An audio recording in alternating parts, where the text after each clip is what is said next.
ಶ್ರೀ ಪರಮಾತ್ಮನೇ ನಮಃ. ಶ್ರೀಮದ್ಭಗವದ್ಗೀತಾ ಅಥ ಷಷ್ಠೋऽಧ್ಯಾಯಃ. ಧ್ಯಾನಯೋಗಃ.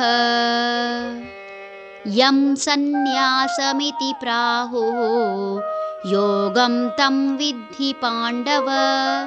ನೈಹ ಸನ್ಯಸ್ತಸಂಕಲ್ಪಃ ಯೋಗಿ ಭವತಿ ಕಚ್ಚನ.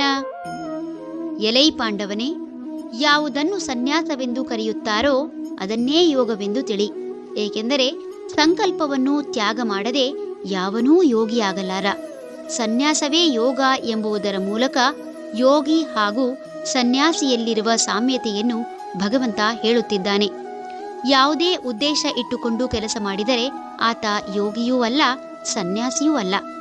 ಇಲ್ಲಿ ಸಂಕಲ್ಪ ತ್ಯಾಗ ಮಾಡದವನು ಯೋಗಿಯಾಗಲಾರ ಎಂಬುದರ ಮೂಲಕ ಹಿಂದೆ ಹೇಳಿದಂತೆ ಕೇವಲ ಕೆಲಸ ಮಾಡದವನು ಮತ್ತು ಅಗ್ನಿಕಾರ್ಯ ಮಾಡದವನು ಸನ್ಯಾಸಿಯಲ್ಲ. ಆತ ಯೋಗಿಯಾಗಿರಬೇಕೆಂದರೆ ಆತ ಸಮತ್ವವನ್ನು ಸಾಧಿಸಿರಬೇಕು. ತನ್ನ ಇಂದ್ರಿಯಗಳನ್ನು ಜಯಿಸಿ, ಇಂದ್ರಿಯಗಳನ್ನು ಪಳಗಿಸಿ, ಇಂದ್ರಿಯಗಳು ದೇಹಕ್ಕೆ ಅವಶ್ಯವಾಗಿ ಬೇಕಾಗುವ ಬಾಯಾರಿಕೆ ಹಾಗೂ ಉದರದ ಹಸಿವಿನ ಅರಿವು ಮೂಡಿಸಲು ಉಪಯೋಗವಾಗಬೇಕು ಹೊರತು ಐಹಿಕ ಸುಖ ದುಃಖಗಳನ್ನು ಅನುಭವಿಸುವುದಕ್ಕಾಗಲಿ ಇತರರನ್ನು ದಮನಿಸುವ ಕಾರ್ಯಕ್ಕಾಗಲಿ ಉಪಯೋಗಿಸುವ ಮನಸ್ಥಿತಿ ಇರಬಾರದು. ದಿನನಿತ್ಯದ ಬದುಕಿನಲ್ಲಿ ದೃಢ ಸಂಕಲ್ಪ ಮಾಡುವಂತೆ ಸಲಹೆ ನೀಡುವ ಸಾಕಷ್ಟು ಜನರನ್ನು ಕಾಣಬಹುದು. ಮಾಡುವ ಪ್ರತಿ ಕೆಲಸದ ಆರಂಭದಲ್ಲಿ ಸಂಕಲ್ಪ ಮಾಡಿಯೇ ಕೆಲಸ ಆರಂಭಿಸುವುದು ಕೆಲವರ ರೂಢಿ. ಆದರೆ ಭಗವಂತನ ಸಂಕಲ್ಪ ತ್ಯಾಗ ಮಾಡದ ಯಾರೂ ಯೋಗಿಯಾಗಲಾರ ಎಂಬ ಹೇಳಿಕೆ ಎಲ್ಲರ ಮನಸ್ಸಿನಲ್ಲೂ ದ್ವಂದ್ವ ಮೂಡಿಸದೇ ಇರದು.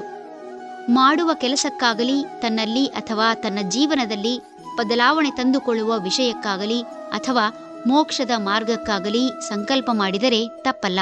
ಆದರೆ ತಾನು ಮಾಡುವ ಕೆಲಸಕ್ಕೆ ಪ್ರತಿಫಲ ದೊರೆಯಲಿ ಎನ್ನುವುದಾಗಲಿ, ತನ್ನ ಗುಣ ಬದಲಾವಣೆ ಮಾಡಿಕೊಂಡ ಕಾರಣಕ್ಕೆ ಪ್ರತಿಫಲ ಸಿಗಲಿ ಎನ್ನುವುದಕ್ಕಾಗಲಿ, ತಾನು ಸನ್ಯಾಸಿ ಆದ ಕಾರಣಕ್ಕೆ ಪ್ರತಿಫಲ ದೊರೆಯಲಿ ಎಂಬ ಸಂಕಲ್ಪ ಮಾಡಿದರೆ ತಪ್ಪು.